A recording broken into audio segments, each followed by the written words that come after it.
కార్యక్రమాన్ని అంటే ఈ పోటీలోని మేము పోటీ చేయకూడదని నిర్ణయించుకున్నాము అన్న విషయాన్ని కూడా క్లియర్ గా చెప్పారు. అయితే లాస్ట్ ఇక్కడ ఈ సందర్భంలోని కొన్ని విషయాలు కూడా మీ అందరికీ కూడా గుర్తు చేయాలి.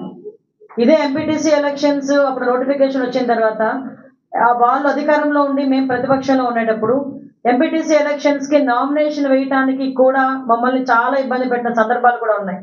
నామినేషన్ పత్రాలని సంచుల్లో దాచుకొని చాలా భద్రంగా ఎవరు చూడకుండా, ఎవరైనా చూస్తే మమ్మల్ని కొడతారేమో, ఎవరైనా చూస్తే మా నామినేషన్ పేపర్లు చించేస్తారేమో భయంతో ఆ రోజుల్లోనే కూడా చావుకు ఎదురెళ్ళి చాలా మంది కార్యకర్తలు ఎంపీటీసీల కింద జడ్పీటీసీల కింద నామినేషన్లు వేశారు. ఆ రోజు అక్కడ ఇక్కడ లేదు, ప్రతి చోట కూడా దాడులు నిర్వహించారు. కనీసం నామినేషన్ వేయడానికి కూడా మా కార్యకర్తల్ని ముందుకు రానివ్వకుండా భయభ్రాంతులకు గురి చేసిన సందర్భాన్ని కూడా ఈ రోజు గుర్తు చేసుకోవాలి. ఆ సందర్భంలో గౌరవ చంద్రబాబు నాయుడు, ఇప్పుడు సీఎం చంద్రబాబు నాయుడు గారు ఆ రోజు నిర్ణయం తీసుకొని ఎంపీటీసీ ఎలక్షన్స్ ని మేము బాయ్కాట్ చేసాం. ఆ రోజు లోకల్ ఎలక్షన్స్ మేము బాయ్కాట్ చేసాం. ఆ రోజు బాయ్కాట్ చేసిన తర్వాత మళ్ళా తిరిగి ఈ రోజు ఆ ఎమ్మెల్సీ ఎలక్షన్స్ లో, ఈ స్థానిక సంస్థల ఎమ్మెల్సీ ఎలక్షన్స్ లో పోటీ చేయడం అన్నది నైతికత కాదు, అది విలువలకు విరుద్ధంగా ఉంటుంది అని ఒకే ఒక ఉద్దేశంతో ఈ రోజు గౌరవ చంద్రబాబు నాయుడు గారు ఈ నిర్ణయం తీసుకున్నారు. చాలా మంది బయటకు వచ్చి ఈ రోజు ఏదేదో మాట్లాడుతున్నారు అనమాట. అంటే వీళ్ళకి ఏంటంటే వాపుకి బలుపుకి తేడా లేని వాళ్ళందరూ కూడా వైఎస్ఆర్సీపీ పార్టీలోనే ఉండటం కూడా మన దౌర్భాగ్యం.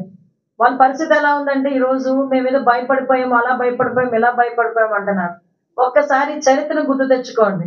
ఎన్నో సంవత్సరాలు కాదు, జస్ట్ ఒక్క సంవత్సరం, 2 నెలలు ముందుకెళ్ళండి, దానికి 1 సంవత్సరం ముందుకెళ్ళండి.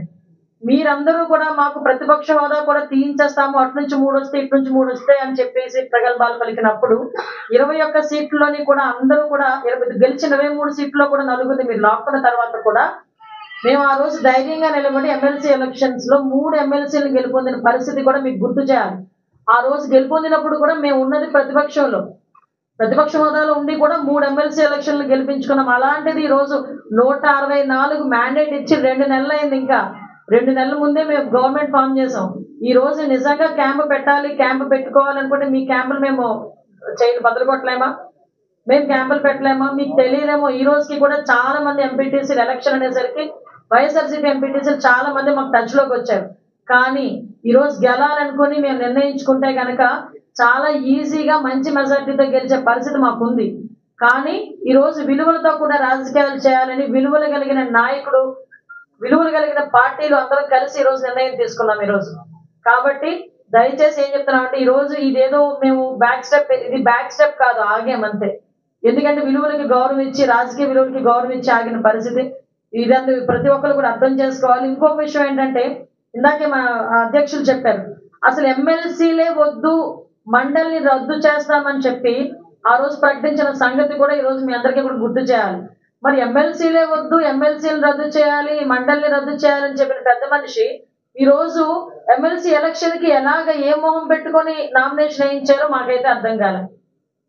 ఆ రోజైతే మండలి వద్దు, ఆ రోజు మండలి ఎందుకు వద్దు? ఆ రోజు మండలిలోని మా తాలూకా టీడీపీ తాలూకా బలం ఎక్కువగా ఉంది కాబట్టి ఆ రోజు మండలి వద్దు, ఈ రోజు మండలి కావాలి. ఎందుకంటే ఈ రోజు అసెంబ్లీలో వాళ్ళకి బలం లేదు కాబట్టి ఎటువంటి పరిస్థితుల్లోనైనా మండలిలో కూర్చోబెట్టి ఇబ్బంది పెడదామని ఉద్దేశం. కానీ ఒకటి, వాళ్ళు ఎన్ని ఇబ్బందులు పెట్టినా కూడా మేము బిల్లు ఎలా పాస్ చేసుకోవాలో, ప్రజలకు ఎలా మంచి చేయాలో మా అందరికీ కూడా తెలుసు. కాబట్టి ఇలాంటి ప్రయత్నాలు మానాలి.